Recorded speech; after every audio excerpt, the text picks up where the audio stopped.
Hello everyone out there. Today we are diving into a sensitive but urgent issue, drug and substance abuse in the workplace. It's a growing crisis that has damaged dreams, broken families, and of course continues to threaten our future. To help us unpack this topic, I'm joined by Ali Hussein, mental health wellness practitioner who has years of experience in working with individuals battling substance abuse. Welcome, Ali. Thank you very much, Kuresha. Thank you for having me. Probably I should start by introducing myself. For the purpose of introduction, my name is Ali Hussein. As you've clearly said, I'm a mental health practitioner in Wajir County. I'm also a professional addiction officer. And basically what I do, I support individuals and organizations on programs to do with mental wellness, emotional resilience, and most of the time, substance abuse.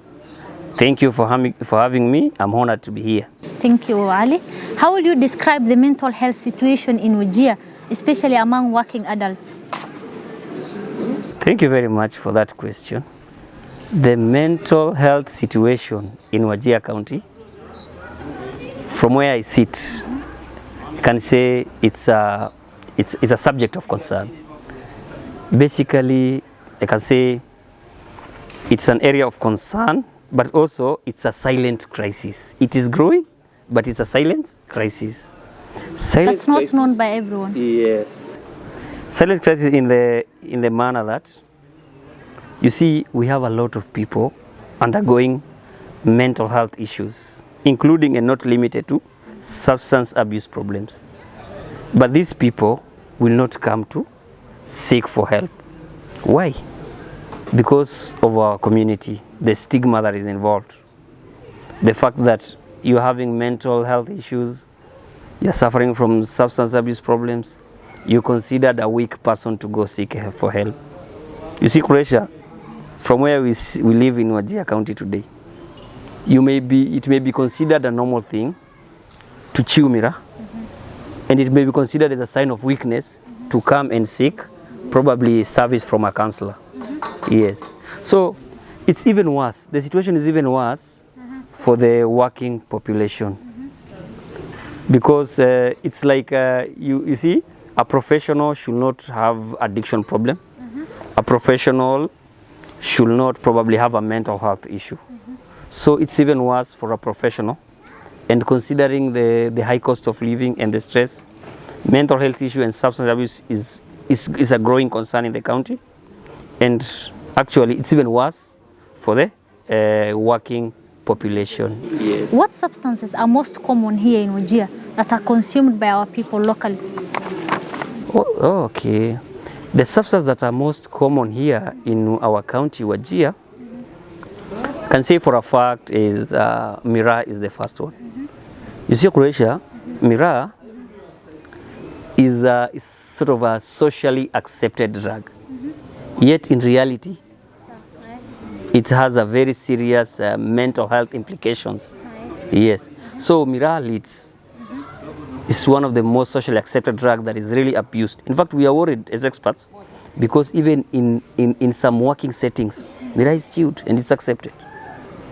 Other than Mira, we have alcohol, really abused at workplace.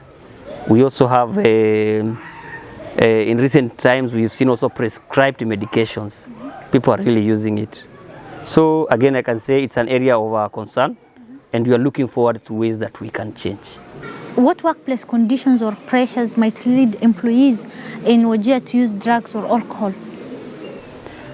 Really, there are a lot of conditions and factors that can lead employees to start using drugs. There are a lot. Among them could be? Yes. For example, work-related stress. You see, if you are working, and then your employer now gives you a lot of work, and you're expected to do, To overdo things. you are told to overdo things, and then the strict deadlines, and then probably poor leadership structure in organizations. You see, Things like that. things are like that. Again, I want to tell you that there is an organization culture. There are places, maybe you are an officer, and you're told to guard maybe the gate of a bank. If you chew me right, it's normal. So that thing also. How normal is that? You know, you are sitting there at the gate, and then you are chewing. Nobody's asking you why you're chewing. Or probably I'm employed in a bar. You see that kind of environment, it will predispose me to use drugs. Yes, for some reasons. Cultural or social experiences play a role in this. Yes, absolutely. Cultural and social experiences here in our country Play a role in suppressing discussions about mental health. yes, they do suppress. You see where we stand today, the culture has it that we should not speak openly about mental health and substance abuse. Yes, Just like that. just like that. Again, the society has it that if you have an addiction problem, that is your own problem. And if you go to seek for help, you are weak, as we had clearly said. You see? It's like it is embarrassing. It's shame of me to go to a mental health clinic and try to seek help because I'm suffering from probably addiction or related mental health. Opening up is a problem. Opening up is a big problem. And the community is one of the biggest factor, a hindrance to. That someone cannot open up. Yes. And I'm glad we are here today to start opening up. Yes. Are there signs? What are the signs an employer or colleague should look out for that may indicate someone is abusing substances? Yes. That's a very important area. You see, if you are an employer, you need to be concerned about your employees. And like we said, substance abuse is just like any other disease. If you spot the symptoms early, As you may be said, able to manage. it's a killer disease It is a killer disease. that is silently killing. That is silently killing people. Yes. So how will you know that my employee is into substance abuse? Number one, this employee will develop what you call chronic absenteeism. Other people know it as absent without official leave, AWOL. You now find your staff doesn't just come to work, and your staff doesn't tell you I'm not coming to work because of this and this. So chronic absenteeism. But even when they come to work, they present with what we call presentism. They're just there to be seen. They don't do anything. They don't do anything. Why? Because, you know, if somebody was, some things like hangover will make you to have headache, you will sleep at work, you'll not be able to productive. That's called presentism from the expert's view. Another thing, this employee will come late to work and they will leave early. You know what they usually say, team sanane. If you are going to chew, you're going to leave early. If it's on Friday and you want to go to a joint, you need to. Gari ya sanane is always ready. It's always ready. Other things that you can also observe, if a staff or an employee, probably what you call the personal hygiene negligence. You know, he doesn't even have time to go to the kinyozi and all those sort of things. Those are clear warning shots that your staff is likely to be using substance. Or There way drug abuse can affect productivity, morale, and relationship among staffs. Definitely, yes. You see, Kuresha, when now this employee comes late to work, doesn't even come to work maybe sometimes. This employee, when he even comes to work, he comes late, and then when he leaves early, as I said. Again, when he comes to work, he sleeps at work. And then sometimes he becomes, the moods are bad, he becomes irritable and argue with everyone. That clearly will tell you that this parts, the quality of work and the quantity of work will be affected negatively. Yeah, so it's an area of concern. That's why we keep, as experts, we keep going to the organization, trying to have this conversation. Is there practical ways organizations in Wajir can dive in and help? Yes. One of the easiest ways, or one of the ways that I can do, is we need to encourage the employees of this organization to start conversation on mental health. This should not be a secret anymore. They should create public awareness. They should be able, like for us, we are the experts. They should be able to call us.